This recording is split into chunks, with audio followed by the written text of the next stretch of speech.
Hi అండి అందరికీ. అందరూ ఎలా ఉన్నారు? నేనైతే చాలా చాలా బాగున్నాను. ఒక్కసారి మీరే చెప్పండి.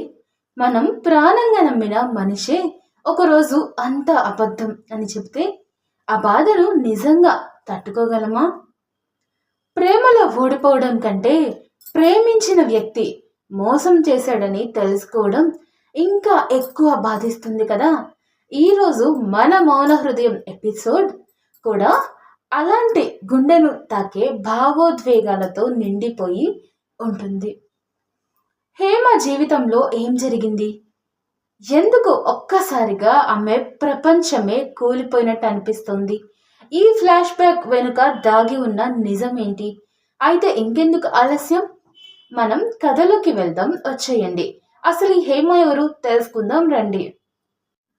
సూర్యతో మాట్లాడి లోపలికి వెళ్ళిపోగానే కోపంతో అక్కడ ఉన్న దిండ్లు దుప్పట్లు చల్లా చెదురుగా కోపంతో విసిరి కొడుతుంది మాధవి.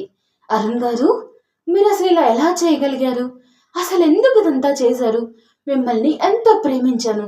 మీకోసం నా ప్రాణం ఇవ్వడానికి కూడా వెనుకాడని నాకు ఇంత ద్రోహం చేస్తారా? ఛీ, మీరంటే నాకు అసహ్యం వేస్తుంది. మిమ్మల్ని మొదటిసారి కాలేజీ డేస్లో చూసినప్పుడు మీరే నా సర్వస్వం అని అనుకున్నాను. మీరు కనిపిస్తే అదే నాకు మంచి రోజు అని అనుకునేదాన్ని. మీ చూపు ఒక్కసారైనా నా మీద పడుతుందా అని 2 సంవత్సరాలు ఎదురు చూశాను. అయినా మీరు నా వైపు కన్నెత్తి కూడా చూడలేదు అనుకుంటూ బెడ్ మీద పడుకొని అలా 2 సంవత్సరాల వెనక్కి వెళ్ళిపోతుంది మాధవి. మాధవి, హే మాధవి, హేమ నిన్ను పిలుస్తుంది అని అంటుంది లక్ష్మి. దేనికి లక్ష్మి అని అంటుంది ఏమో నాకు తెలీదు, కానీ నీతో ఏదో ముఖ్యమైన విషయం మాట్లాడాలి అంట. ఎందుకో తెలీదు కానీ బాగా ఏడుస్తుంది హేమ. అవునా, దేనికో ఏమో చూద్దాం పద అని ఇద్దరు కాలేజ్ క్యాంటీన్లోకి వెళ్తారు. అక్కడ అప్పటిదాకా ఏడ్చి ఉందనుకుంటా. పాపం హేమ కళ్ళు ఎర్రగా అయిపోయాయి. అక్కడికి వెళ్ళిన మాధవి హేమని అలా చూసేసరికి ఏమీ అర్థం కాక అలానే ఒక్క క్షణం ఆగి, పాపం తను కూడా ఏమైంది హేమ, ఎందుకు ఏడుస్తున్నావు అని అడుగుతుంది. మాధవి, అది అది నేను తరుణ్ ఇష్టపడుతున్నాను కదా. హా అవును, అయితే ఇప్పుడేంటి అని అంటుంది మాధవి. మా ఇంట్లో మా విషయం తెలిసిపోయింది. నేనెంతో నచ్చ చెప్పి చూశాను, అయినా కానీ వినటం లేదు. నాకు పెళ్లి సంబంధాలు చూస్తున్నారు. వాళ్ళకి నచ్చిన అబ్బాయిని పెళ్లి చేసుకోకపోతే చచ్చిపోతాం అని బెదిరిస్తున్నారు అంటూ ఏడుస్తుంది. ఏం చేయాలో ఏమీ అర్థం కావటం లేదు అని కంగారు పడుతూ ఉంటే, సరే సరే ముందు నువ్వు తరుణ్కి కాల్ చేయి, ఎక్కడున్నాడో వెంటనే ఇక్కడికి రమ్మని చెప్పు అని అంటుంది మాధవి. హా సరే అని ఫోన్ తీసుకొని కాల్ చేస్తుంటే ఎంతసేపు చేసినా బిజీ వస్తుంది. ఏంటి ఇంతసేపు బిజీ వస్తుంది అని అంటే మాధవి చెక్ చేసి, నీ మొహం బిజీ కాదు, వాడు నిన్ను బ్లాక్ చేశాడు అని అంటుంది. లేదు, నా తరుణ్ ఎప్పటికీ అలా చేయడు అని అంటుంది హేమ. అవునా, అయితే నా దాంట్లో నుంచి కాల్ చేయి అని తన ఫోన్ ఇస్తుంది మాధవి. ఇప్పుడు రింగ్ అవుతుంది. ఫోన్ లిఫ్ట్ చేయగానే, హలో హలో తరుణ్, ఏంటి తరుణ్ అని ఇప్పటిదాకా నీ ఫోన్ బిజీ వస్తుంది, ఎవరితోనైనా మాట్లాడుతున్నావా? సరే సరే మాట్లాడితే మాట్లాడేవులే, కానీ ముందు నువ్వు తొందరగా మా కాలేజ్ క్యాంటీన్కి వచ్చేసే అని అవతల తరుణ్ ఏమి మాట్లాడకుండా మొత్తం హేమని మాట్లాడేస్తుంది కంగారుగా. హే, నీకేమైనా పిచ్చా ఏంటి, ఒకటేమైనా వాగుతున్నావు? నోరు మూసుకొనుండు. అయినా ఏంటి ఓ తెగ గింజుకుంటున్నావు? అయినా నిజంగా ప్రేమిస్తే నేను నిన్ను ఏమైపోయేదాన్ని పోలే. అసలు నీతో ఏదో టైం పాస్ చేద్దామని లవ్ అని డ్రామా ఆడాను, కానీ నువ్వు ఏం చేద్దామన్నా కానీ అన్ని పెళ్ళయ్యాకే అని ఎంత టార్చర్ చేసావే. అయినా నిన్ను పెళ్లి చేసుకునేంత గొప్ప మనసు నాకు లేదులేమ్మా. పో, ఎవడో ఒకరిని పెళ్లి చేసుకొని వాడితోనే కాపురం చేసుకుంటూ చావు.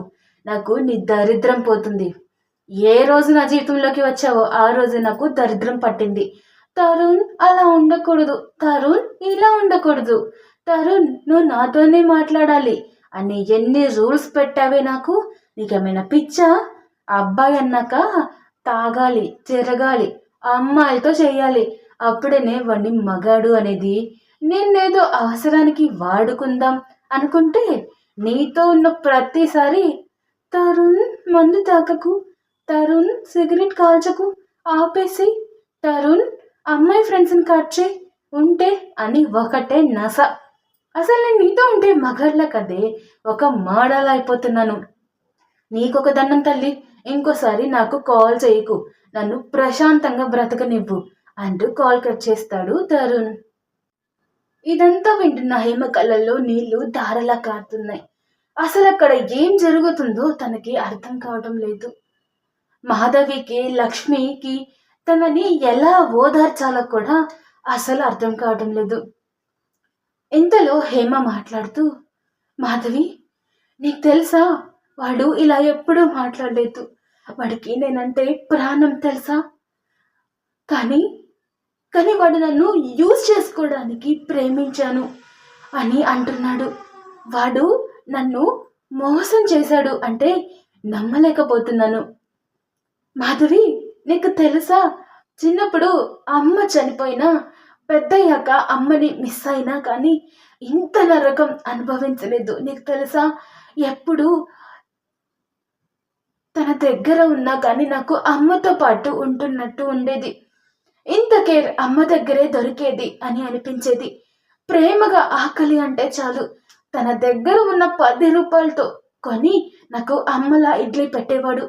నేను బాధలో ఉంటే నాన్నలా నాకు ధైర్యం చెప్పేవాడు. నేను ఎగ్జామ్ టెన్షన్లో ఉంటే నాకు ఒక ఫ్రెండ్లా ధైర్యం చెప్పేవాడు. అలాంటి వాడు ఇలా మాట్లాడుతున్నాడు. ఇంత మోసం ఎందుకు చేసావు తరుణ్ అంటూ అక్కడ ఉన్న ఫుడ్ ఐటమ్స్ అన్నీ కింద పడేసి ఏడుస్తుంది హేమ. తనని ఓదార్చి హాస్టల్ రూమ్కి తీసుకెళ్తారు మాధవి ఇంకా లక్ష్మి. హేమ, నీకొకటి చెప్తాను విను. అతను నిన్ను మోసం చేశాడు కాబట్టి మీ నాన్న చూసిన ఆ పెళ్లి చేసుకొని సంతోషంగా ఉండు అని చెప్తుంది లక్ష్మి. ఎలా ఎలా ఉండమంటావు? ఇంత బాధని దిగమింగి ఎలా సంతోషంగా ఉండమంటున్నావు లక్ష్మి? వాడు నా ప్రాణం అంటూ ఏడుస్తుంది హేమ.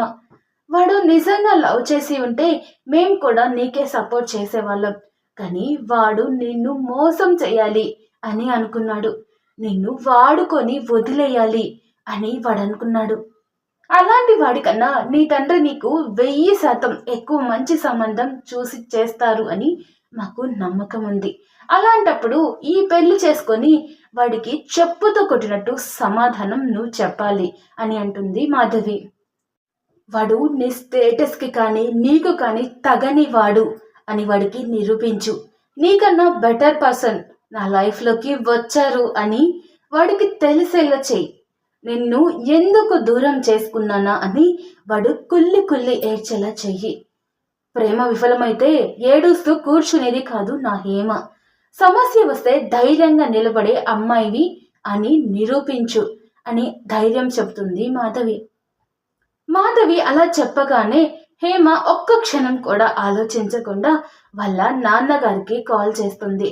అవతల నుంచి వాళ్ళ నాన్నగారు, హలో, ఏంటమ్మా, మనసు మార్చుకొని పెళ్ళికి ఒప్పుకుంటావా లేదా నన్ను నీ తమ్ముణ్ణి చావమంటావా అని అడుగుతాడు. అయ్యో నాన్న, ఏంటా మాటలు అని అంటుంది హేమ. మరేం చేయమంటావు తల్లి? తల్లి లేని పిల్లవి అని నిన్ను ఎంత గారాభంగా పెంచాము. నువ్వేమో ఎవరినో ప్రేమించాను అనగానే ఎలా పెళ్లి చేస్తాము అని అనుకున్నావు అని అంటాడు తన తండ్రి.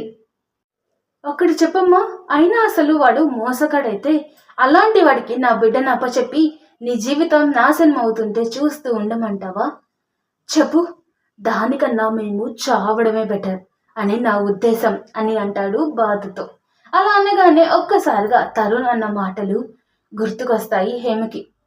తజా, ఇలాంటి వాడి కోసమా నేను ఇన్ని రోజులు ప్రేమతో ఎదురు చూసింది?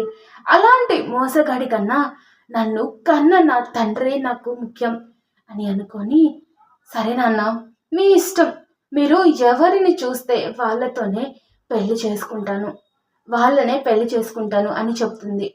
ఆ మాటతో చాలమ్మా చాలు, ఈ మాట చెప్తావనే ఆశతోనే నీకు మంచి అబ్బాయిని చూశాను. రేపు ఉదయం మీ కాలేజ్ క్యాంటీన్ దగ్గరికి వస్తాడు అతను. తప్పకుండా కలువు తనని. అలాగే అమ్మా, ఆ అబ్బాయికి మోడ్రన్ డ్రెస్సెస్ వేసుకుంటావేమో కలవడానికి వెళ్ళేటప్పుడు. పద్ధతిగా చీర కట్టుకొని వెళ్ళు అని చెప్తాడు. అలాగే నాన్న, మీరు చెప్పినట్టే శారీ కట్టుకుంటాను అని అంటుంది హేమ. అలాగే తల్లి, ఈ సంబంధం కనుక కుదిరితే నీ జీవితం బాగుంటుంది. అతను చాలా మంచివాడు, డబ్బున్నవాడు, అమెరికాలో ఉద్యోగం చేస్తున్నాడు. తెలుసా, నెలకు 8 లక్షలు సంపాదిస్తున్నాడు. అబ్బాయి గురించి అన్ని వివరాలు కనుక్కున్నాను. ఎలాంటి చెడు అలవాటు లేదు. చాలా మంచివాడు, అలాగే బుద్ధిమంతుడు, అలాగే తన అమ్మని జాగ్రత్తగా చూసుకుంటాడు. సరే అమ్మా, అబ్బాయితో జాగ్రత్తగా మాట్లాడు, సరేనా? మీ నాన్న పెంపకం ఎలాంటిదో అతనికి నిన్ను చూడగానే అర్థం అవ్వాలి అని అంటాడు. సరే నాన్న, నేనుంటాను ఇంకా అని అంటుంది హేమ. అలాగే తల్లి, ఏమీ ఆలోచించకుండా వెళ్ళి ప్రశాంతంగా పడుకో అని అంటాడు. సరే నాన్న అని కాల్ కట్ చేస్తుంది హేమ. ఫోన్ పెట్టేయగానే లక్ష్మి, చాలా మంచి పని చేసావు హేమ. ఎక్కడ వాడి మాయలో పడి నీ జీవితాన్ని నువ్వే నాశనం చేసుకుంటావేమో అని భయపడ్డాను. కానీ నువ్వు సరైన నిర్ణయం తీసుకొని మంచి పని చేసావు. ఇంతటితో ఈరోజు ఎపిసోడ్ ముగుస్తుంది. కానీ అసలు కథ ఇప్పుడే మొదలైంది. హేమ జీవితాన్ని తరుణ్ ఎందుకు ఇలా చిన్న భిన్నం చేశాడు? తరుణ్ నిజంగానే మోసగాడా, లేక దీని వెనుక ఇంకా ఎవరికి తెలియని మరో నిజం దాగి ఉందా? అలాగే ఈ ఫ్లాష్ బ్యాక్కి అరుణ్, మాధవి జీవితాలతో ఉన్న సంబంధం ఏంటి? ఇప్పటి వరకు మాధవి గుండెల్లో దాచుకున్న ఆ బాధ నెక్స్ట్ పార్ట్లో ఒక్కో నిజంగా బయటపడుతూ వస్తుంది. అది అస్సలు మిస్ అవ్వకండి. ఈ కథ మీకు నచ్చితే ఒక చిన్న కామెంట్ మాత్రం తప్పకుండా చేయండి. ఒక్క స్టోరీ రాయడానికి మేము ఎంతో కష్టపడతాం. మీకు ఏ సీన్ ఎక్కువ హృదయాన్ని తాకిందో కూడా రాయండి. అలాగే ఈ ఎపిసోడ్కి 10లో ఎంత రేటింగ్ ఇస్తారో కామెంట్ చేయండి. అలాగే పక్కనే ఉన్న హైప్ బటన్ కూడా ప్రెస్ చేయొచ్చు కదా. మీ ఒక్క కామెంట్ నాకు తర్వాత ఎపిసోడ్ని ఇంకా బాగా రాయడానికి చాలా ప్రోత్సాహాన్ని ఇస్తుంది. మళ్ళీ మరో ఎమోషనల్ ట్విస్ట్తో నెక్స్ట్ పార్ట్లో కలుద్దాం. అప్పటి వరకు జాగ్రత్త. Bye, take care. Thank you so much. ఎప్పుడు చెప్పే మాట అండి, మళ్ళీ చెప్తున్నాను, ఏమనుకోవద్దు. మీ ఒక్క లైక్ నాకు ఎంతో ఆనందాన్ని ఇస్తుంది. మీ ఒక్క కామెంట్ నా స్టోరీ మీకు ఎలా అనిపించిందో నాకు తెలిసేలా చేస్తుంది. మీ ఒక్క షేర్ నా వీడియోని ఇంకొంతమందికి చేరేలా చేస్తుంది. అలాగే మీ ఒక్క సబ్స్క్రైబ్ మీరు నాతో పాటే ఉన్నారు అనే ధైర్యాన్ని, నమ్మకాన్ని నాకు కలిగేలా చేస్తుంది. ఆ ధైర్యాన్ని, నమ్మకాన్ని మీరు నాకు అందిస్తారని ఆశిస్తున్నాను. ఇట్లు మీ గాయత్రి.